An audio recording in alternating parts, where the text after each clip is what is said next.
The National Cancer Screening Register, or NCSR, supports Australia's bowel, cervical and lung cancer screening programs.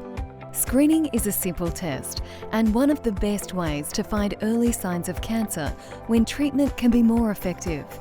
The NCSR keeps a secure record for people taking part in the cancer screening programs. It also sends invitations and reminders when it's time to do a routine or follow-up test.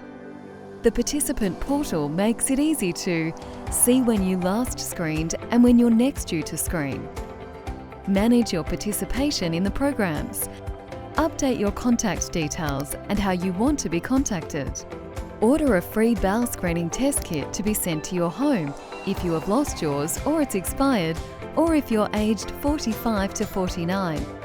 Read letters and other messages sent to you from the screening programs. Nominate a healthcare provider or personal representative to receive results and make requests on your behalf. You can access the participant portal through your myGov account, just like you would for Medicare, the Australian Taxation Office or My Health Record. For more information, visit ncsr.gov.au/participant-portal.